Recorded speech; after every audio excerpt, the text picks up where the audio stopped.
This meeting to order with a roll call. Yes, sir. Ron Adams. Jack Elliott. Here. Rachel Smith. David Rain. Here. Ben Bollinger. Here. Leon Oldham. Here. Brandon Garnick. Michael Kanzler. Jim Fleming. Here. Dan Thomas. Here. Callie Killebrew. Here. Wyndham Motley. Here. You do have a quorum. Thank you. Next item is approval of minutes, June 24th, 2024. Make a motion to approve the minutes, sir, A for second. the reading. Motion has been made by Mr. Fleming, second by Mr. Oldham. Any discussion? All in favor of saying aye. Aye. Nays? Motion carries. Mr. Leon Oldham, Financial Review Committee. Yes, there was no action taken during our financial review meeting, and we asked that we would defer everything until the August meeting. All right, no action for the financial review. Tom, any old business? No, sir. Just new business? All right. New business, item A, S24-6-1, Bluegrass Park Phase 2, final plat. Beth?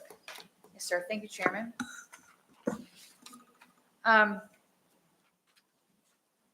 Okay. The applicant, this is for Bluegrass Park subdivision Phase 2, and the applicant is seeking final plat approval for a 70-lot, 16.83 acres, 0 lot line subdivision located on Thoroughbred Drive off of Powell Lane. Do y'all have your stuff up? Okay. I think he's working on it. It shows the plat, but I can go on through this. Please. The property is located off of Powell Lane, which is a local street. Therefore, traffic counts aren't available. It does provide access to Cox Mill Road. Traffic counts on Cox Mill Road south of Powell Lane intersection are 3,874 trips per day. If the subdivision is developed for single-family housing as designed, this development would have the potential to generate an additional 670 trips per day. I have provided for you KYTC comments, and they're found in the back of your staff report. In essence, these state that if this development was on a state-maintained road, a traffic impact study would be required. I wanted to note this, but we have no ordinance in place at this time to require this of a developer at a local level. Also, a department head from the E911 coordinator has noted that the Henry Clay Way proposed street name will need to be changed because it is a duplicate. But all other department heads that were received have had no comments. Under the final plat review, the staff has found some technical deficiencies that I'm going to go over. Some are standards, and you can follow along on the staff report, but I'm going to give you the key points. Starting with, there is going to be clarification needed concerning the detention basin located on lots 20 through 23. The basin is a smaller portion of the larger basin that was illustrated on the preliminary plat a few years back. Clarification is also going to be needed on the sinkholes within the basins and how they're going to be treated. Direct stormwater discharge into the sinkholes are prohibited. However, it does have a approved stormwater plan from previous sections. There's an easement gap along lots 95 through 96. This will need to be illustrated prior to signing of the final plat. There's some labeling errors that need to be corrected. Building footprints will be removed prior to signing of the final plat. And finally, for the proposed purpose of easement closure, the most southern line illustrated should be depicted as a property line. The staff does believe that these items that discussed can be addressed by the owner and the developer. As such, the staff is forwarding a favorable recommendation contingent upon the owner's compliance with the conditions found on pages 6 through 9 of your staff report, which is some of the bullet point spots and what I've gone over. If you have any questions for me, I'll be glad to try to answer them. Also, the developer is here. There's something that I cannot answer. All right, thank you, Beth. Does anyone have any questions? Mr. Chair, I have a question or two to the developer. By chance, is there any way of coming out of that area other than just one way? In other words, right now it's just one way. Do you have any future Okay. way of coming out of that area? Frankie, can you, would you mind, you know the drill? Frankie Dudas, Bluegrass Park subdivision, but, the way that we looked at it, from where we're at to Cox Mill Road, there's just about 8 or 10 houses. So from me getting out that way, there's not much. And then you have Millbrook, and then you have the other end too. But as far as coming out the back, that would be Great Oak subdivision and, a lot of different things to obtain that. So not at this. Not anything. Question, would you have enough room for turning lanes to come out onto Powell Lane there? Put a right turn straight out to the left or something of that nature? Right turn coming out of Powell Lane, like out of our subdivision.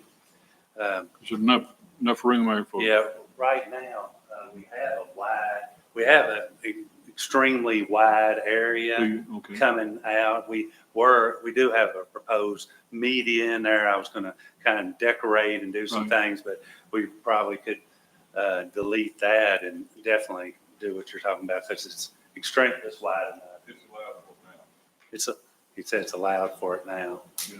So it's, I know in some other areas, we have that one way in and one way out, and of course, coming out on Powell Lane, if you can pull up there and turn right and yeah, keep blocking. the entrance is wide enough at this point to do that. Yeah. I Something to think. probably would just have to delete the median. I wouldn't, okay. So basically, it's wide enough to do what I was gonna do, decorative, and then also have the turning lane. Well, your decorative will stay there and you'll turn in lane, okay. Just my thought, I just wanted, thank you. All right. Thank you. Frankie, if I could just follow up with that, is that something you can commit to? And I'm thinking it from the perspective, and really, I guess that'd go to Billy Ray, from public safety, and I think about, which has no comparison whatsoever, Novodell. Yeah, Is- you know. Bill Ray, you mind identifying yourself? Oh, I'm sorry, Steve, I should have. Billy Ray Suter, I'm a Suter surveying. We're doing the design work on the subdivision. Thank And right now, the way it's laid out, we've got a right out, left out, and then a lane coming in on the entrance street. We hadn't got one on Powell Lane, but the entrance street has it's wide enough where we plan for a right out on the Powell Lane, a left out on the Powell Lane, and a separate lane. And then we've got the median, then we've got the entrance. Got an entrance also. Yes, we got the entrance off of Powell Lane into the subdivision.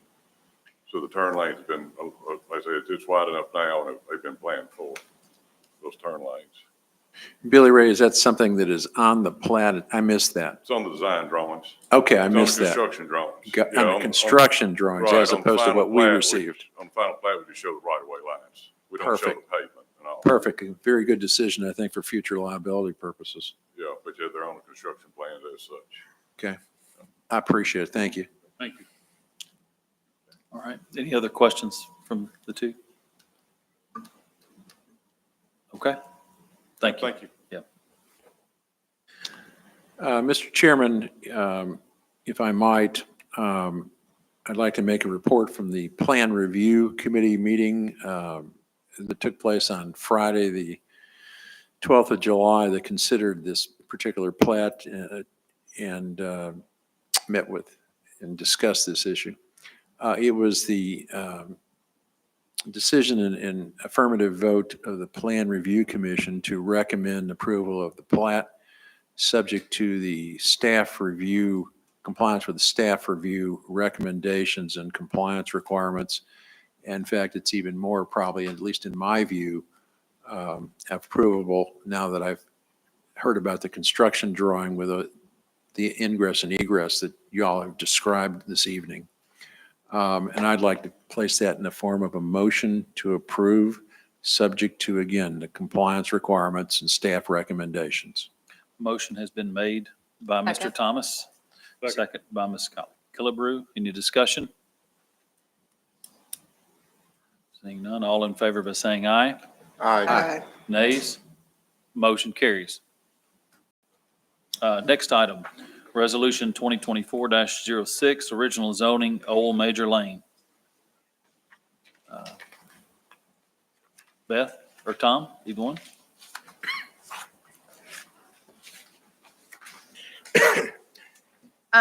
We had done, we've done quite a few in the western area off of Paul Lane, and this is going to be, I don't have anything to show you, but this is some small ones, 5 different ones on Old Major Lane that we are gonna, proposing to originally zone R2.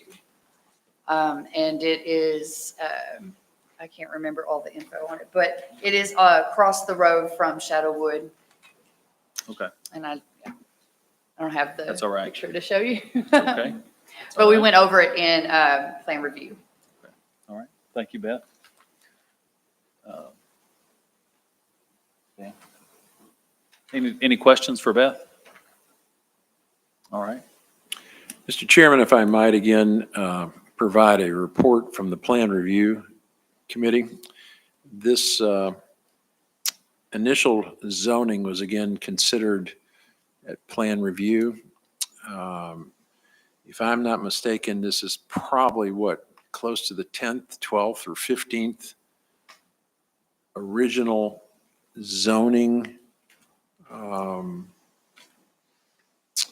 that the commission has had to look at. And for those who are not familiar with this issue, planning commissions prior to this commission and prior to Mr. Britton taking over, for reasons that are still unknown, did not zone any of this property when it was annexed into the city of Hopkinsville for a number of years. So that we've been dealing with this now, somebody help me here, maybe 8 to 10 months, maybe even longer than that. But again, the Plan Review Committee considered this original zoning as appropriate for Old Major Lane, subject to discussion and recommendations and staff report. And it was the recommendation of Plan Review to the full commission to recommend to the city council the original zoning of Old Major Lane. motion has been made And that's my by motion. Mr. Thomas, Second. second by Ms. Gwenda Motley. Any discussion? Seeing none, all in favor by saying aye. Aye. Aye. Nays? Motion carries. Next item, Resolution 2024, zoning text amendment for medical cannabis. Tom? Hold on just a second. He is going to come out here and see if we can fix our technical Sure, no problem. Is this related to the Microsoft problem of Friday? Fortunately, no. I didn't think so.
What you got? You got one?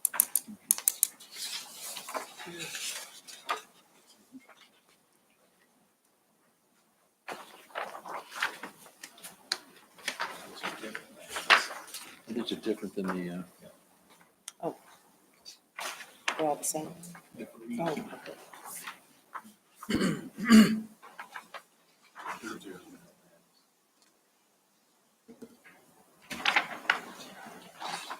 these are the ones we received by supplement, correct? Yes, I only have one.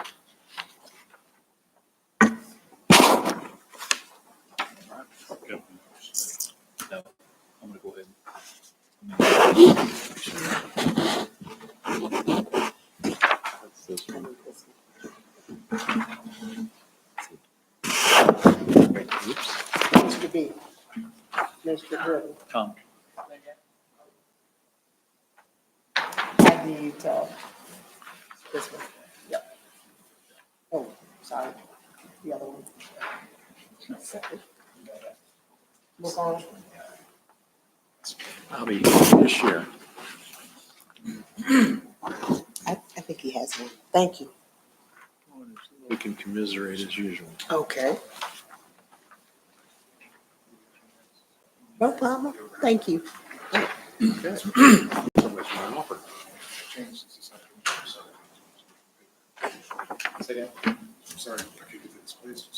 We still may That's need fine. We're to. going. Tom, we'll go ahead and get Yes. started. Yes, sir, That'll be we fine. will. Thank you for the trying, no problem. Apologize for the technical difficulties. I'm gonna wing this. I spent about an hour putting together a beautiful PowerPoint presentation, which I will miss. but Well, I'm just gonna- email it to us, don't print it out.